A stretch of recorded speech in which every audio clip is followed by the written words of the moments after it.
Senator Russ Feingold, now joining us on the Young Turks. Thank you so much for joining us. We appreciate it as always, Senator. Great to be on the show. Thank you. All right, now you are in a bit of a tough election contest now in Wisconsin, which I'm a little surprised by, against Ron Johnson, it appears. First, I think this is enormously important because you're obviously among the strongest progressives in the Senate. I'm sure that he's going to attack you on that. What's the strategy for fighting back on that? Well, I've never had safe race. I've always had tough races because I'm an independent and I take strong stands and I take progressive stands. So people forget that, but this has been my history, and I refuse to play it safe because I think my job is to represent the people of Wisconsin and fight for working families. And so, the challenge is real, but it's a very doable thing to remind people that, I voted against the trade agreements that set the jobs overseas. I voted against all the Wall Street scams and bailouts. I voted against the reckless deficit spending of the Bush years. And so all the things that people know contributed to the mess we're in are the things that I opposed. Why would you put somebody into office who would have voted for all that stuff? So, I think that's a battle that we not only can win but are beginning to win, but it is a very, obviously, a challenging year to be running. So that's a second issue, which I want to get to in a second. But, Senator, in Washington, conventional wisdom is if you're a progressive, you better hide it, right? And you better run from it. I'm from the progressive state. I'm from the great state of Fighting Bob La Follette, where the progressive movement really began and where its strongest evidence exists over the years. So that is part of a proud Wisconsin tradition. I'm a direct descendant of a progressive party member. My father, in those days, there wasn't even a Democratic Party. It was just the Progressive Party and the Republican Party. And so we wear our progressive identity with pride in Wisconsin, and I am proud not only to be a Democrat, but to be specifically from the progressive tradition in Wisconsin. It's one of the things I'm most proud of. So do you think that if you win, especially in a tough year like this that you were just alluding to, where Democrats are having trouble all across the country, and you run on a strong progressive message, as you just said, does that send a message to the rest of Washington, hey, maybe it's not such a bad idea to run on progressive idea? You better believe it. And all you got to do is look back at 2004. In 2004, we had a disastrous election night. Kerry and Edwards lost. We went down to 45 Democratic senators. That night, when I was attacked for my vote against the Iraq War and when I was attacked for voting against the Patriot Act, I won the state by 300,000 votes, while Kerry won it by only 10,000. I carried 27 counties that George Bush carried. It was the fact that I was independent, progressive, and identified with the working families of Wisconsin. So being progressive is much better than being wishy-washy in many places in this country, and we underestimate the power of showing some principle and willingness to take tough stands. Right, and I think the first part of that is just as important as the second part. Being strong as a politician, it has enormous intangible value no matter which direction you're going. And in a state like Wisconsin, obviously you say with a proud progressive tradition, you combine the two things, strong progressive, then I think that's a good way to go. Now, I want to talk about a specific issue that's in the news today because it directly relates to all the elections that's coming up. We have the issue of the tax cuts, and should we extend Bush's tax cuts for the middle class? Should we extend them for the rich? And specifically, the issue is, should you split the bill so that you vote on both sides of that, or should you keep the bill together and force the Republicans to take a vote on, the middle class tax cuts and whether they're for it or against it? Where do you stand on that, Senator? Well, I'm for having both the substantive result that we should have and also making sure people have to go on record. So my view is we should not be continuing the tax cuts for upper-income people. We can't afford it. We couldn't afford it then. We can't afford it now. Those tax cuts clearly have not provided the job growth that they claim it will do, so why would people argue that it should continue? The middle-class tax cuts are something far more legitimate that working families in this country deserve and need at this point.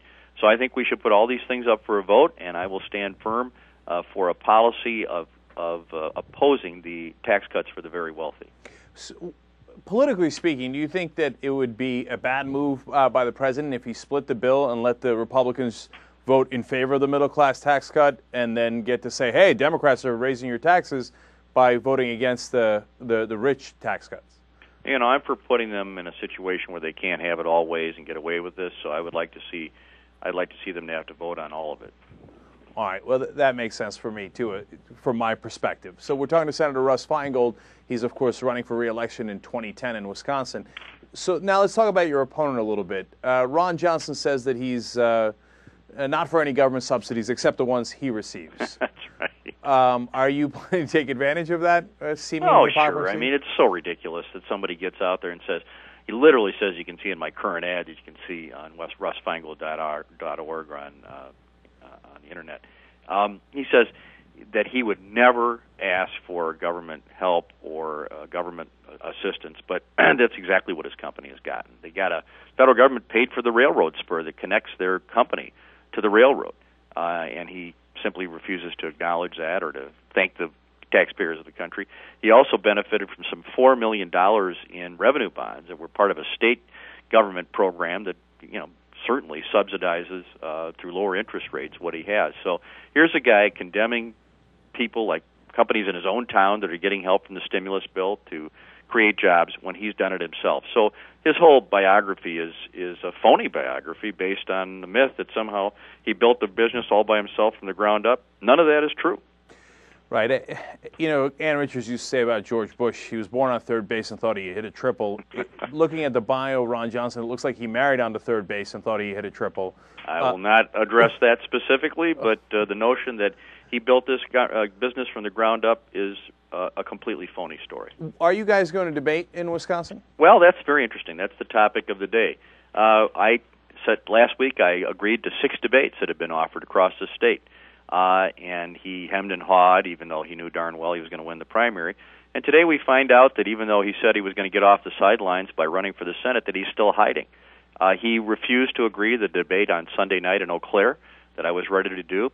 And now he's saying he'll only do 3 debates.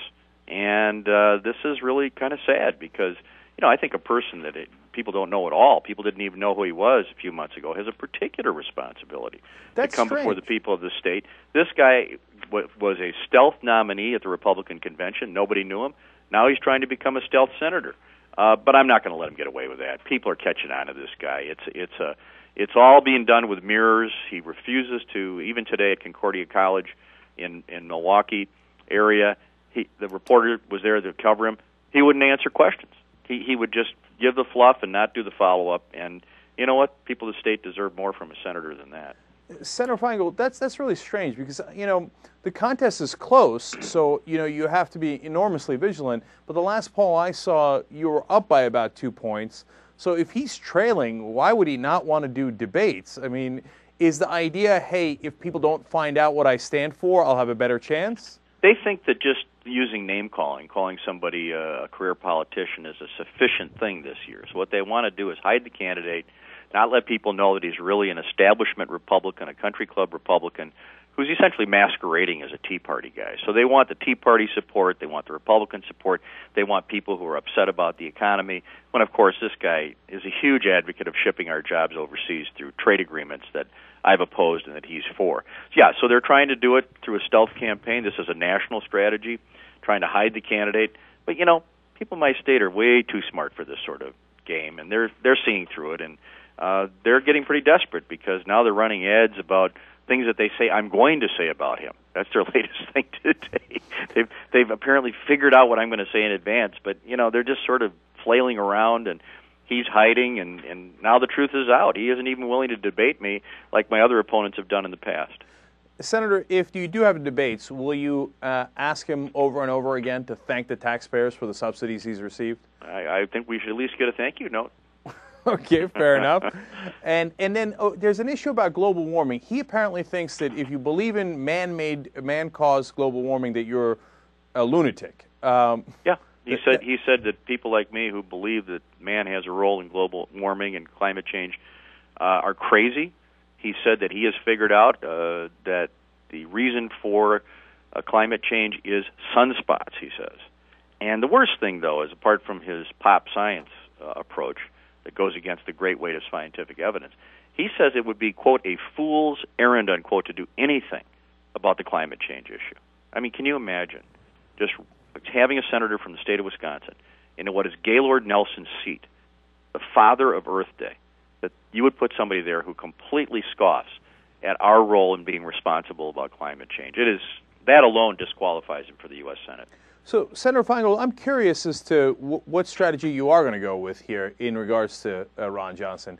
Is that an issue that that you're going to focus on? Is his subsidies from the state, et cetera? Is that No, the no. issue? Which way are you going to go with this? I'm not focusing on Ron Johnson. When you ask me a question about, what's going on here, this isn't Ron Johnson. This is a national political movement that's trying to do this with mirrors by calling people names and not facing any issues and basically supporting the policies that led us into this mess. It's a giant fraud. And what I'm going to do is talk to people about the fact that I oppose those policies, that I have a good relationship with the people of the state, that I go to every one of Wisconsin's 72 counties every year and hold a town meeting, that I'm enormously independent in my voting record, probably the most independent member of the Senate, but I also am bipartisan. I've been on more bipartisan initiatives than almost any member of the Senate. And so it's going to be about me and whether or not people want me to keep working for him. But when Johnson comes off the sidelines and actually shows his face once in a while, we'll certainly deal with that. But basically, he's hiding.